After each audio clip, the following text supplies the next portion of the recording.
excited to be here. That keynote this morning, man, didn't she rock? I mean, how did anyone absorb all that information? Yeah, me neither. So we do a ton of talent management work too, and I thought she was dead on. I'm so excited to follow her because I love what she had to say, and I think what we're going to do is we're going to take some of that and go to a little bit deeper level. So I'll put it out this way. I'm going to hang out after this session, and if you want to talk about the stuff you heard this morning or the stuff that you hear from me, more than happy to geek out with you and talk about that. And see what little nuggets we can take, because it's just so much information, and I'm sure this is going to be a lot of information too. But before we get started, so one thing I did want to say, I have worked for a lot of really large companies, and that's where, when I listen to somebody like the speaker this morning, or we do some of this, at a large company you have the luxury of doing everything. Right? You can start with your values and your competency model, and there's no scrappy, right? You have it all nested set of everything all fits together. But we don't have the luxury many times of having all that, right? And so one of the things that we want to try to help you with today is to figure out a couple little nuggets that you can take that even if you can't implement it all, you can do one or two things right where you are. We deal with an awful lot of clients. Since I've left the big corporate world, we deal with an awful lot of clients that are a lot smaller. And a lot of times the deal, and I have a 27-person organization that I dealt with last week, and been working with them for about 4 years, and we go all the way up to like Johnson & Johnson and Home Depot. But the thing is, even a small company and a growing company can do a lot of this stuff, and some of it is really critical as you grow. And the more you merge and sort of bolt on some of these acquisitions that you buy, the more critical this stuff becomes. So before we go much further, I'm curious, why did you come? So this is interactive. So why did you come to a session on building org design that scales with you? I'm just curious, what was it about this topic that made you come back after the break? It was on the schedule. It was on the schedule. Excellent. Excellent. There's always that. All right. So for those that came anyway, go ahead.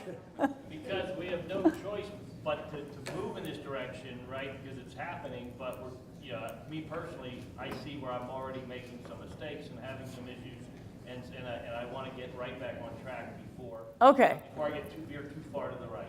Okay, so you're already, you don't really want to deal with it, but it's happening, and so we don't want to make mistakes, because mistakes in organization design are what? Disaster, right? They can be expensive, they take an awful lot of your time, sometimes they're emotional, they create a lot of drama, right? All right, why else did you come to a session on org design, organization design? Anybody else? And I love that one, by the way. We don't want to screw it up. What else?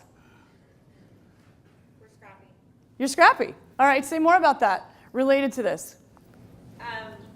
We're trying to build out that organizational design and leaders and so forth, and how to get, from where we are now to that next level of management to continue to be able to grow. Okay. So how do we take this thing to the next level? Critical. All right, anybody else want to take their thing to the next level, their organization, agency? Okay, next level, good. Others, anything else? Reasons you showed up besides it was on the schedule? You thought you might get something out of it, we're hoping. All right, so here's the thing about org design. And for those of you that didn't answer, that's okay. We still hope you find a nugget here somewhere. So the structure you have today, whatever your structure is perfectly designed to get the results you're getting. So I credit Jay Galbraith with this quote. He's done a ton of work in the org design space. There are lots of people that have said this. But the interesting thing is that whatever your organization looks like, whether it's scrappy, whether it's big, whether it's organized, whether you did it intentionally or you merged by acquisition, you grew by acquisition and you bolted it all together, you're getting exactly the results that your structure is designed to get you. So how many people are really happy with their results? Couple? Some are. Great. Awesome. If you're not, this is a place where you may want to look, because structure is tuned to get you the results that you're getting. So this is a place to level set. Not everybody needs to do a large-scale mass restructuring. That's not necessary in a lot of cases. But being intentional about org design is what really becomes important, particularly as you grow. Because I think what happens is we don't want to think about it, so we don't. And a lot of times as companies grow, you stick something with somebody that needs a stretch assignment. Maybe they're not that busy, so you give them a little piece. Or you have somebody you want to develop, so you give them a piece of something. You have all of these reasons why stuff falls where it is, but at the end of the day, you grow to a point, and that's okay, it works, until it doesn't. And you grow to a point where all of a sudden, we're bringing in new people, and we can't figure out how to tell them how work gets done. We just know, because we've been there a long time, but it becomes harder to scale. So this presentation will hopefully give you some things to think about that will allow you to think about org design through the lens of how to use it to help scale your operation. So when we have structure, so when I think about org design helping you scale, I think about org design that's aligned to strategy. You guys anybody have a strategy? How many people have strategy? Okay, looks like about half. Or the other half are just kind of lazy? No, right? Raising your hand? No. Okay, about half. A lot of companies don't have a formal strategy. Totally fine. But if you have a strategy, it's the first step in figuring out org design. You'll notice this morning you heard that talent management, your speaker this morning, talent management has everything to do with starting with strategy. So strategy is like the first place. That's your bedrock. That's what everything needs to lie on. The reason is that if you're going to scale, what are we scaling, right? If we don't have a strategy, it's really hard to know what we're scaling. So we want to make sure that we have a solid strategy before we start thinking about talent and before we start thinking about org design. So when structure is aligned to strategy, throw out some things. What does that do for you? If your structure was aligned to efficiently deliver your strategy and help you scale, what's the benefit of that? What would that do for you?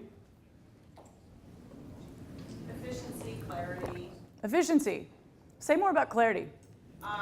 We spend a lot of times organizations, not mine, we spend a lot of time backing up, trying to bring everyone else up to speed on what and why, and we forget who is the only one that has that information.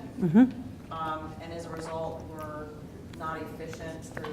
And lack of clarity creates all kinds of cultural issues in addition to being inefficient. Yeah. Not potentially seeing the bigger picture. Right, absolutely. That makes total sense to me. We call ourselves an alignment firm. Nobody knows what that is, so it does wonders in our marketing. But, but the reason is we want to create that clarity so that people are aligned around where we're going, what their role is that they play in getting there, and how are we structurally going to make that happen. All right, what else happens when structure is aligned to strategy? What else would that do for you? Quicker results. Quicker results. Why would you get quicker results? Because if everything is aligned properly, then everybody knows the direction they're going in. Ah, okay. We'll get to the end point quicker. Everybody knows the direction we're going, we get to the end point quicker. Absolutely, 100%. Others? Because I think you're leaving money on the table. Yes? Collaboration. Great. Again, if there's not those silos, if the structure can be fluid enough that both work together. Yeah. Absolutely. If we work together, we collaborate. Oftentimes, I would say 90% of the clients we go to will say they're operating in silos. This is what happens when organization structure just kind of happens, right? We eventually end up in these silos, and what do people do? They do a RACI. Anybody here RACI? Where you sit down and you go, okay, who's responsible, who's accountable, who needs to be consulted, who needs to be informed whenever a decision is made? RACI is great, but the problem with RACI is it puts people right in their silo. This is your sandbox, stay in it. Don't go out of your sandbox. I got my sandbox over here, I'm not going to go out of it. And if you expect me to collaborate with you, then I'm going to have to let you collaborate with me, right? Problem. So now we stay in our silos, and it slows us down. So point being is how do we create an org design where everybody collaborates across the functions? Okay, any other reasons, things that you think structure, org design aligned to structure would be helpful? All right, so I said I thought you're leaving money on the table. I'm going to tell you a few more. Results get delivered when org design is aligned to strategy. Results get delivered without a whole lot of drama. It's that notion of when we get it right, there's no fighting about who's on first, who's doing what. This is my job. No, it's your job. This isn't in my job description. Results just kind of happen, right? We don't know why it's easy, but it's just easier. Less competition for resources. When we build an org design that's aligned to scale, part of this is, and I'm going to talk a little bit in a minute about how it's not all about structure, but a lot of this is how do we figure out what our priorities are so that we're not fighting over resources every time there's a decision to be made. People are aligned. Resources are mobilized quickly. So you already brought that up. I won't say more about that. Everyone's aligned around what makes you different. That's another big one where you're leaving money on the table. This notion of differentiation. How many of you feel like you have a really special value proposition for your customers? Right? If you're all not raising your hands, you should be, right? MarshBerry can probably help you with that. But that's the kind of thing that if your organization is aligned properly, everybody knows what that differentiator is, and everything points to making it happen for your customers. Collaboration across functions, we talked about that. This is another one. I'll echo the speaker this morning. Your best talent needs to own your most critical capabilities. Now, she and I might talk about capabilities slightly differently. I think about capabilities as not individual competency, but the business capabilities, the things that you have to be able to do in order to deliver your value proposition to your customers. So every company has a set of capabilities that you need to be amazing at. You've got a set of capabilities that you need to, just a ticket to entry, right? Here's a great example. We have to pay people, right? That's just how it is. Unfortunately, we got to pay people. But you can optimize the hell out of payroll, and you're not going to drive a dime of revenue. So not only do we have to know our capabilities, we have to know which are the critical ones that are going to differentiate for us. So we want to make sure our best talent owns our most critical capabilities. So what you heard this morning was all about identifying how do you know who those best people are. This is about, well, what do we do with them when we know? Knowledge is leveraged across the enterprise. This is the other kind of problem I have with RACI, and the reason we want to drive collaboration and break down these silos is that I don't want knowledge to be kept in one silo. Right? I want that knowledge across the enterprise so that, God forbid, somebody gets hit, wins the lottery, right? Win no beer truck. Okay, wins the lottery. They're no longer here. We need somebody to have that knowledge. So the more we promote knowledge sharing, the more we can scale. There's synergy in how tactical work gets delivered. Right? So strategy happens at your leadership level, probably more often than not. I'm going to make an assumption, most of your strategy, is that true?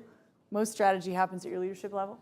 But tactical work, that stuff's just, that's got to get delivered easily and without a whole lot of thought, because there's too much work at the strategic level in today's day and age with market changes and rapid disruptive change. The tactics just have to work. Decision making, rapid and effective when we're aligned, when the structure's aligned. And last but not least, the reason we're here, because when structure is aligned to strategy, the structure will scale with you. Questions on this? All right, we got a quick diagnostic for you. See, there's a handout on your table. If you would take a look at that handout, somewhere on that handout, it says, and it is this slide right here, it says diagnostic, is org structure your problem? The problem. What I'd like you to do is just read through that, take about 5 minutes, read through that. I want you to check off anything that applies to you. And if nothing does, totally fine. Not everybody needs to think about org structure, but someday you might. So take a look at this. Oftentimes we're asked, how do I know if it's really structure that's my problem or something else? It isn't always structure. So take a look at this. Check off the boxes that apply to you.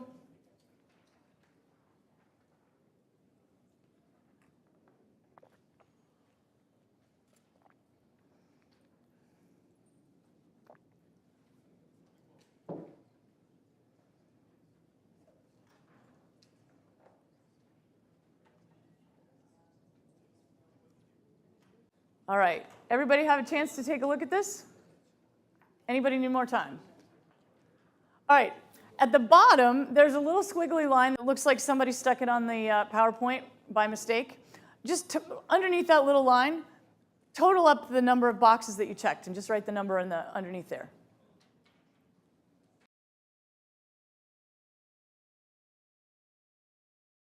All right, how many people had more than 3 checked? Okay, got a bunch.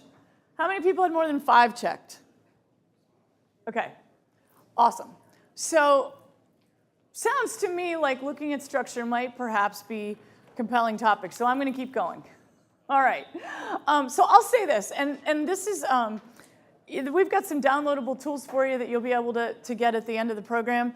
I will say this, if you have a bunch of these checked, and even if you only have one, but you feel like it's really hampering your ability to be efficient, I'm happy to do a call. I mean, we can do a free call, no obligation, no nothing. I don't sell Ginzu knives. I suck at sales. So those of you that manage sales, I'm not on your I may be on your team, but not selling for you. But more than happy to have a conversation and help strategize about what comes next. But let me ask you this. Those of you that checked a whole bunch of these, so why haven't you looked at structure? Why is it so, what was the aversion to looking at structure? I'm just curious. Anybody? Yeah. It's a lot of work. It's a lot of work. It doesn't get done today what I need to get done today. So you have a bunch of stuff that has to get done today, and looking at structure is not helping you finish what you need to finish. Today. Is that today? Okay. So focus is today, and structure is just like bigger than that. Yeah, I can do that tomorrow. Okay, we can put it off. Okay, got it. Fair enough. Others?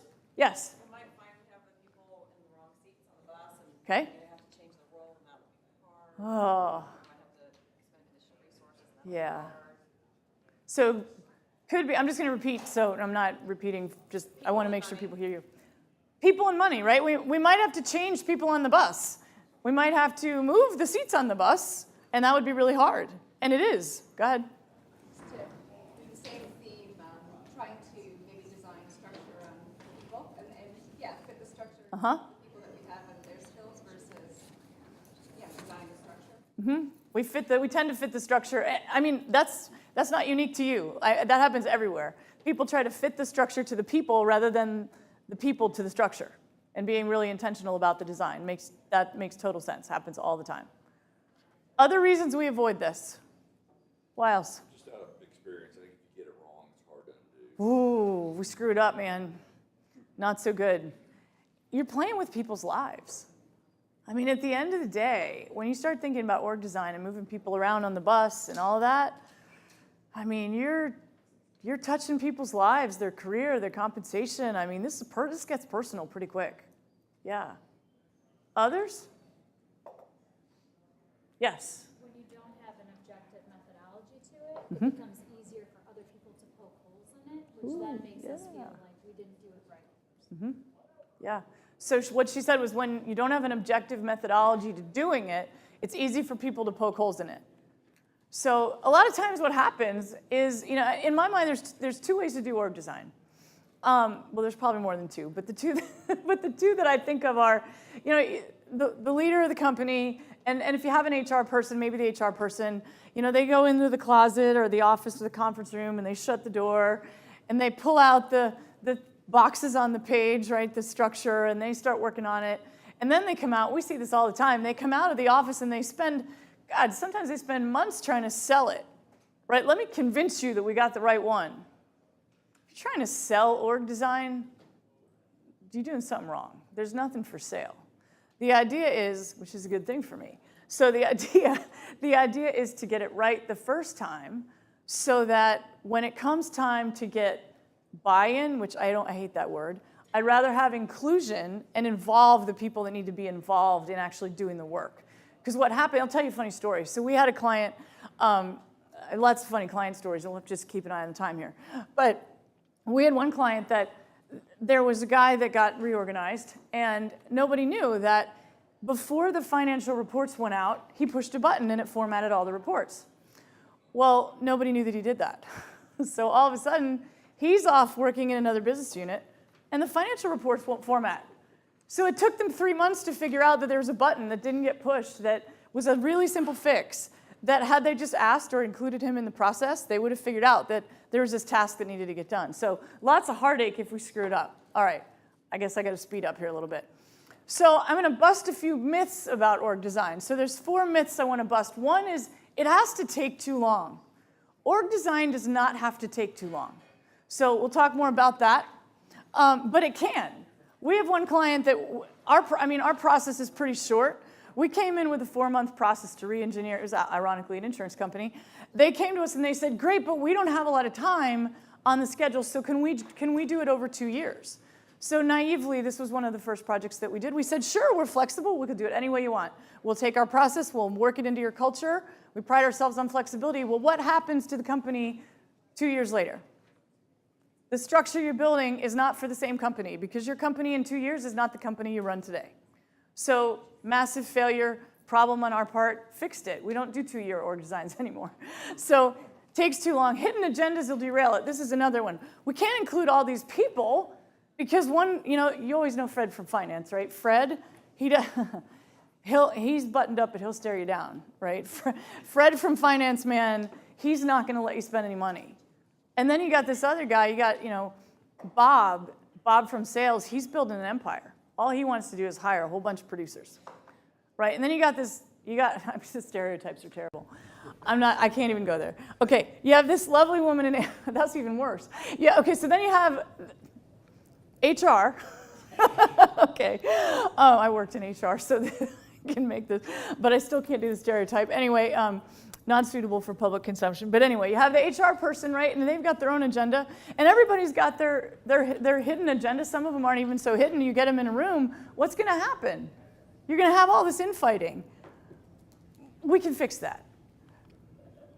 The infighting goes away if you have the right process. And I'm going to tell you how to do that. Too much disruption, you guys have already talked about that. How much disruption do we want to cause? You announce an org design change. All of a sudden, everybody's freaking out.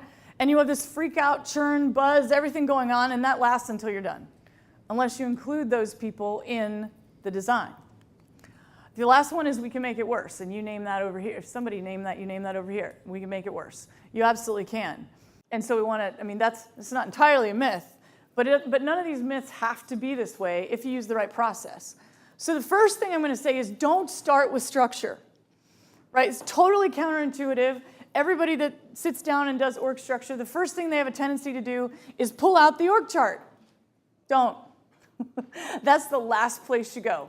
And I'm going to tell you where to go first. But if you start here, you're almost guaranteed to have all these issues. So hold this till the end, and I'll tell you exactly where to put it in just a second. These are the things that, so when we want to do org design and we think about how do we do this right, get it right the first time, not have all this churn and disruption, we want a process that's collaborative.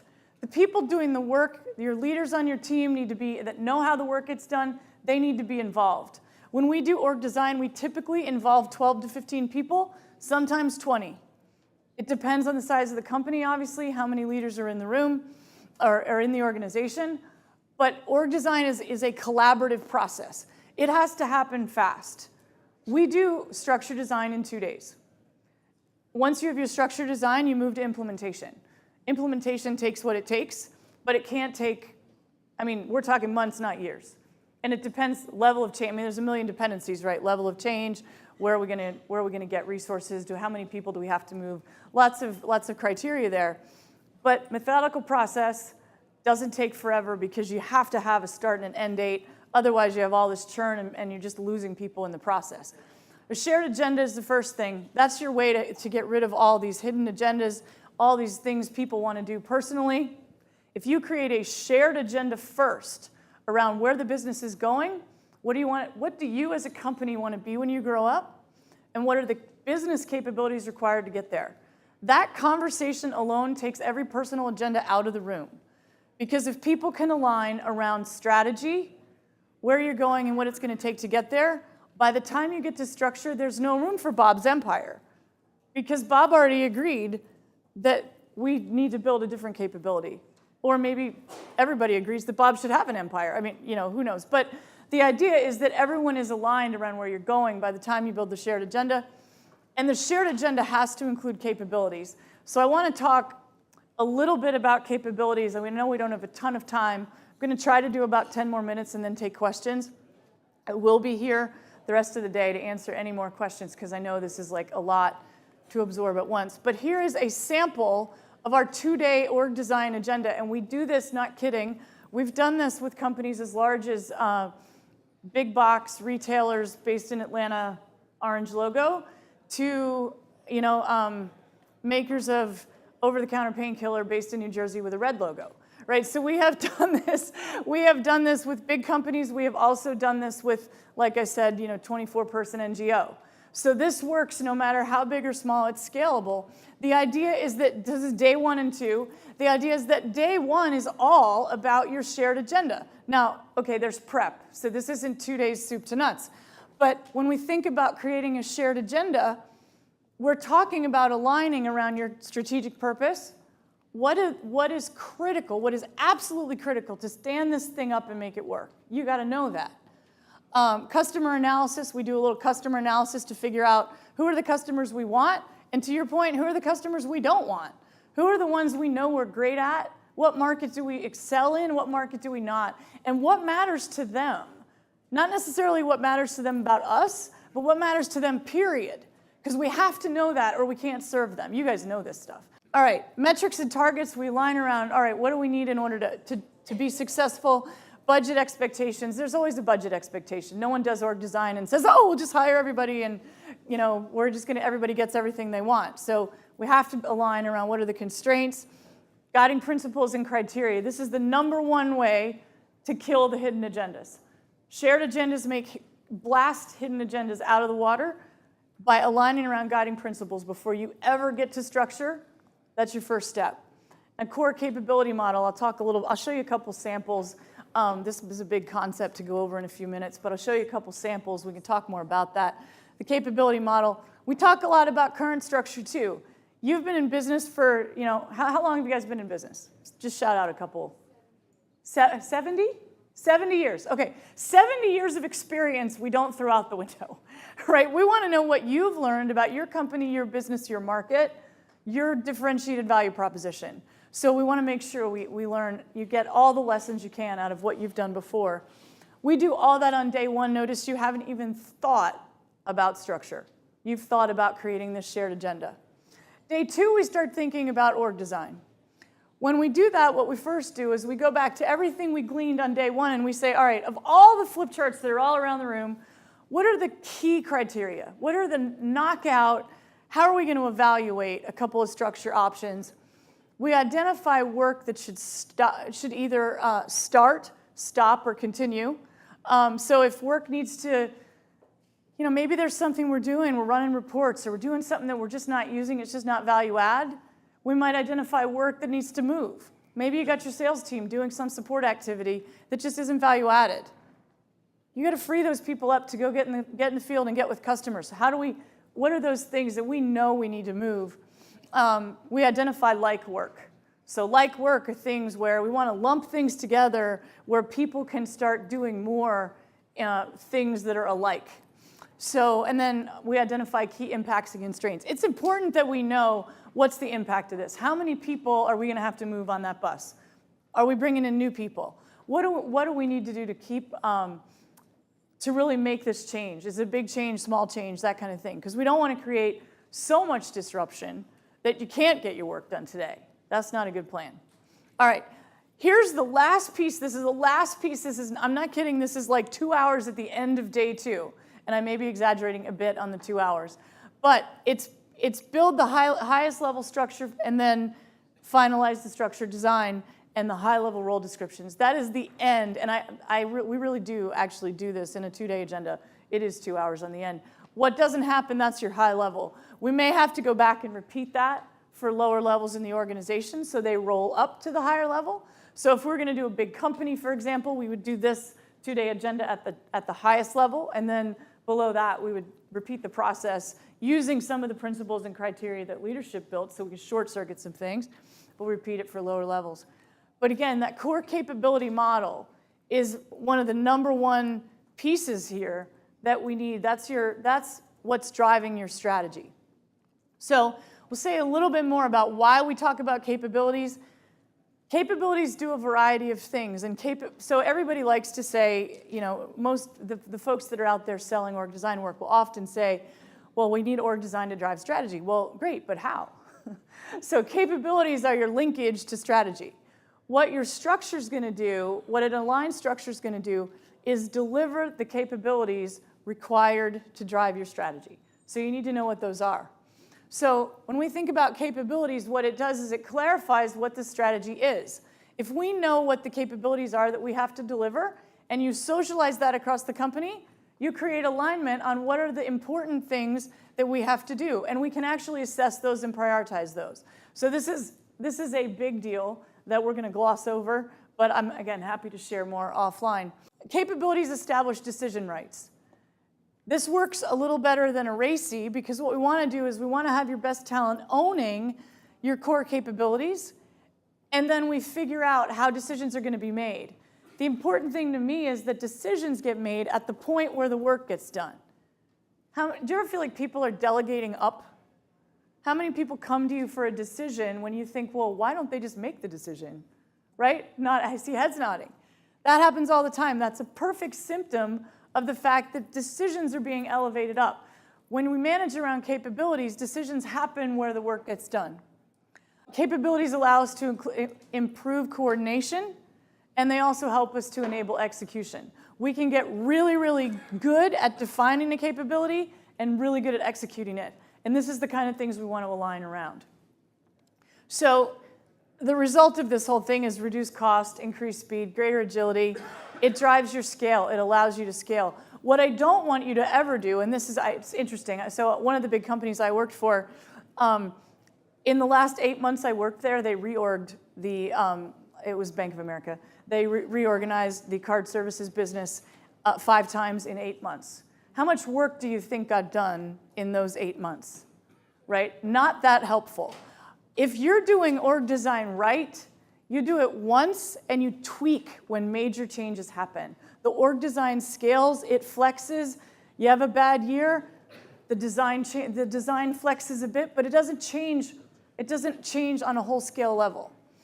So this is a very simple high-level capability model. I'll show you what a real one looks like in a minute. Same company, but this is an insurance company, so I pulled this. I want to say it's probably medical, but I did try to pull one that was somewhat relevant. So, I mean, the idea at the top where you see the chevrons, those are your high-level capabilities. Things like develop and manage products and services, develop and manage sales channels, acquire clients, manage investment portfolios, serve clients. Not rocket science. You're probably all doing something like that at some level. If it was a retail company, it would say something like buy product, merchandise product, get product to the store. I mean, you know, these are at a high level, the basic capabilities. What do you need to be able to do to serve your market? Underneath them, you've got all the detail. So I've got some high-level detail up here just so you can kind of see what we're thinking about. So I'll just take one, for example, develop and manage products. There's an R&D component, research products and services, develop and enhance products, implement and manage products. So this feels a little simple, but in reality, what we want to do is get to this level, where we really are thinking hard about what is the work that has to get done in our organization. Now, capability model is not an org chart. What we want to do then is take this work, figure out who owns it, how are we going to organize it in the most efficient and effective way possible, with the most critical pieces, owned by our best talent, which is figured out by your talent management process that you heard about this morning. Okay. So, when you ask the question, how many people would like to know how to make the decision on who to hire next? You ever get in a situation where it's like, okay, limited funds, I can probably bring in one more person. Do I bring in a producer? Do I bring in a head of HR? Do I bring in a CFO, a head of IT, social media guru? Sometimes it's hard to know. But what this model does is it allows us, we can assess this and figure out where your heat is. And what we want to make sure is the answer to this question is every hire you make has got to be critical. None of us are running, even whether you're a small company or a large company, even a Fortune 500 company, there's no margin. I mean, there's probably more in big companies, but people are busy. I mean, these roles are not, you don't have people sitting around top heavy in very many places anymore. So every hire you make is critical. So you have to know which hire is going to deliver and drive your most important capability or close your most important gap. That's how you make that decision. You got to powering through here. This is Atlanta Pollen at work. Okay. So I'll take questions, but before I take questions, what I wanted to do is point out Two things. So number one, in addition to org design, so Leadership Insights, our firm, we do leadership development. We've got our mastery series, and that mastery series and alignment, most of the work that we do is largely focused, you can call it what you want, but it's largely focused on helping organizations become more resilient to deal with rapid disruptive change. That is a very personal topic because people are running organizations, so we have to make people resilient before we can do the same thing for organizations. So, new book coming out. I'm really hoping May. I keep saying it's coming out in May. There's a bit of a dream in there too, but that's what we're targeting. So I promised a discount for the new book. So if you want the discount, you can the discount for the book, and there's a couple of free tools, downloadable tools that you can use. Just because I had to talk really fast, and I know you probably didn't catch all of that. But there's the diagnostic tool, is online where you can print it out, use it, take it back to your organization. There's a Word document. Everybody that we do org design with gets 24 questions they need to ask before they restructure. So that document is out there for you to download. And then the pros and cons to structure options. You think about where do you want to be geographically aligned or product aligned or customer aligned. I mean, there's a million ways to structure. There's some pros and cons that'll help you think through some of that. All you have to do is go to this link, and you can do this on your mobile device right now before you leave the room, or don't forget. If you go to lsiteam.com/RapidOD, RapidOD is our org design process. It is just going to merely ask you for your name and email address, and you will be able to download all three of these tools, as well as we will send you, as soon as the link for the book is available, we will send you the link to get the book. And when it first comes out, it's going to be $1.99. So we're going to need reviews when it comes out. So we're going to do a deep discount at the very beginning, so you will be notified. And I have promised that to exactly 0 other audiences. So you are it. So, I can't encourage you anymore to just, go to that link, and, it's simple. There's no obligation. No one's going to call you. That you might get on a mailing list. But we don't send very much mail because we're lazy too. We're scrappy when it comes to that. Go ahead, I had a question. It looks like it's asking for an event keyword. The keyword is RapidOD. No problem, I'm glad you asked. That should have been up there. The keyword is RapidOD. RAPIDOD. So other questions, thoughts?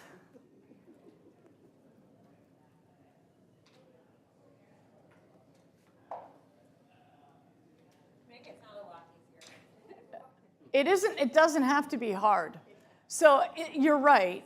I'll tell you this.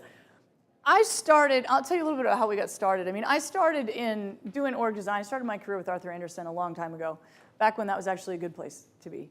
But I hesitate with that now. But back when I was very proud of it.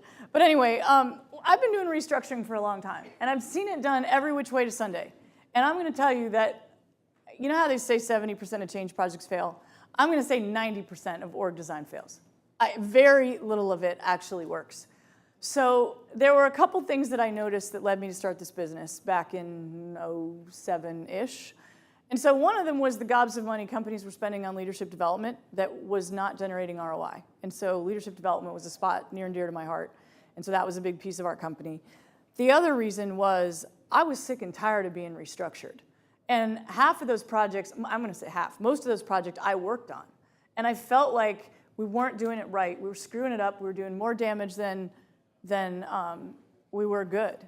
And there had to be a better way. And so I got a team together, and I said, okay, we're going to fix this. And we're going to create a fast, collaborative process to do org design that's inclusive in a way that doesn't drop work, doesn't take forever, and isn't that disruptive, and is flexible enough to scale, because God knows you don't want to be doing this every year. So much less 5 times in 8 months. So it doesn't have to be hard. And if you want help, you can do it. I can talk you through some of this. You can do pieces of it. I'm happy to help. Either way, I don't like to see pain in corporate America. I think some of the companies that we work with, man, it just sucks to be there. And the reason I do this is to take that pain out of corporate America, and this process will do that. That's just a little bit about, personal for me. But other questions? Anything else? All right, well, I will be hanging around. We got another session this afternoon. I will be at the next breakout, what was it, roundtable session at 4 o'clock as well. So if you want to talk about any of this, feel free to grab me. We also do a ton of talent work, so happy to talk about this morning as well. All right.